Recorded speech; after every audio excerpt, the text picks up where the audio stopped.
எறா தொக்கு செய்ய போகிறோமா. இதில் வந்து நல்லா சுத்தப்படுத்தி இந்த எறாவை நல்லா சுத்தப்படுத்தி 3/4 கிலோ எடுத்துருக்கிறேன். மஞ்சள் தூள், சால்ட்டு இது போட்டு நான் ஊற வச்சுருக்கிறேன். ஒரு கால் மணி நேரம் ஃப்ரிட்ஜில் வைங்க. நல்லா ஊறும் போது நல்லாயிருக்கும். இதுக்கு தேவையான பொருள் 15 சின்ன வெங்காயம், 2 பெரிய வெங்காயம், ஒரு 3 பச்சை மிளகா, கொத்தமல்லி, கருவேப்பிலை, 4 தக்காளி பழமாக எடுத்துக்கணும். வெறும் மிளகாத்தூள், கலந்த மிளகாத்தூள், இஞ்சி பூண்டு பேஸ்ட்டு, மஞ்சள் தூள், சால்ட்டு, லைட்டாக ஜீரகத்தூள். இதை வச்சு நான் செய்து காட்டுறேன் பாருங்கள். கடாய் வச்சுருக்கிறேன். சட்டி காஞ்சிடுச்சு. கடலை எண்ணெய் ஊற்றிருக்கிறேன். கடுகு, உளுந்து, சீரகம்,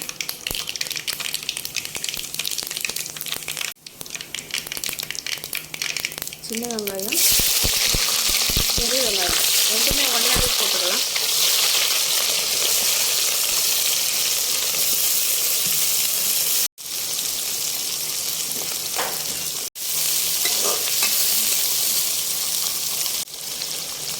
இங்கே சால்ட் போட்டுக்கலாம்.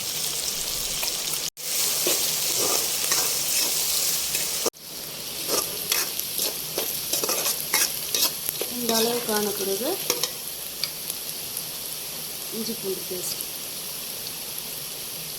ஒரு 1/2 ஸ்பூன்,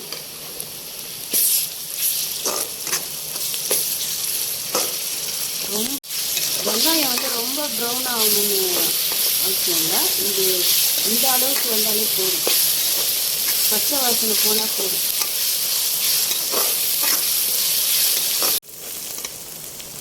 தக்காளி பழம் போட்டுக்கலாம். பச்சை மிளகா, தக்காளி.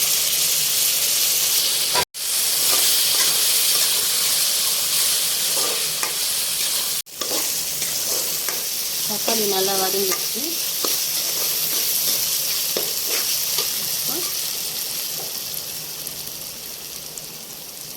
கலந்த மிளகாத்தூள் கொஞ்சமாக போட்டுக்கலாம்.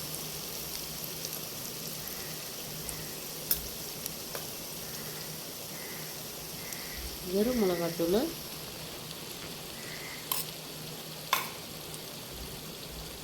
கொஞ்சம் மஞ்சள் தூள்,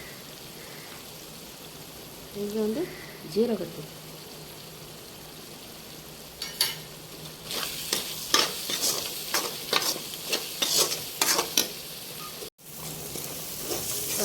நல்லா வதங்கி வச்சுக்கணும். இப்போ இறா வந்து நான் ஃப்ரிட்ஜில் வச்சுருந்தேன்ல, மஞ்சள் தூள் போட்டு உப்பு போட்டு ஊற வச்சுருந்தேன். அதை எடுத்து இப்போ போட போகிறேன். இதுலேயும் சால்ட்டு போட்டிருக்கிறேன். இது வெங்காயம் வதக்கும் போதும் போட்டிருக்கிறேன். அதனால் கரெக்டாக இருக்கும். உங்களுக்கு எப்படின்னு பார்த்து நீங்கள் செய்யும்போது போட்டுருங்க. உப்பு நிறையா போட்டுறாதீங்க. ஏன்னா இதுலேயும் போடுவீங்க, அதுலேயும் மசாலாலையும் போடும்போது உங்களுக்கு வந்து நிறையா வந்துடும். திட்டமாக போட்டுங்க. உப்பு இல்லைன்னா கூட நீங்கள் மறுபடியும் போட்டுக்கலாம்.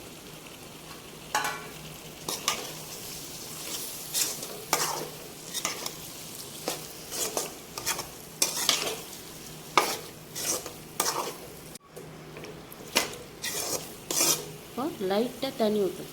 நிறைய வேணும். சும்மா ஒரு 1/2 கிளாஸ். ஏன்னா இந்த இறாவுலேயும் வரும் தண்ணி. இப்போ மூடிடலாம்.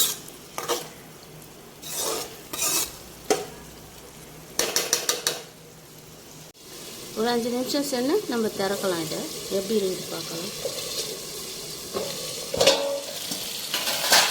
சிம்மில் வச்சுக்கோங்க. வேகமாக அதிகமாக வச்சிங்கன்னா அடுப்பில் அடி பிடிக்கும். அப்படியே சிம்மில் வச்சு அப்படியே கிண்டி கிண்டி அப்பப்போ திறந்து பாருங்கள்.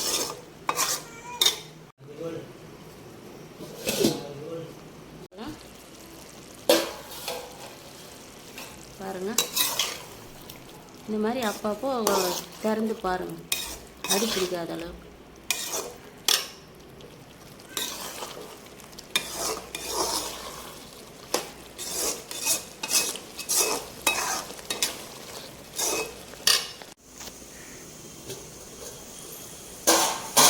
பாருங்கள், எண்ணெய்லாம் வந்துடுச்சு மேலே.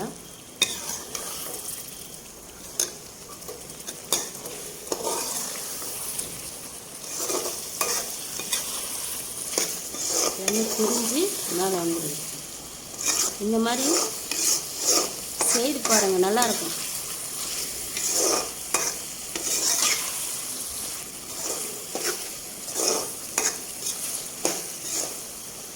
ரசத்துக்கு, கிள்ளி போட்ட சாம்பார்,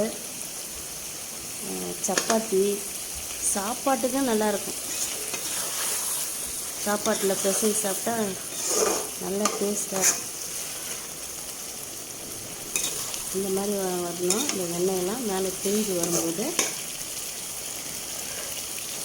கொத்தமல்லி, கொஞ்சோண்டு கருவேப்பிலை போட்டுட்டு இறக்கணும். அதான்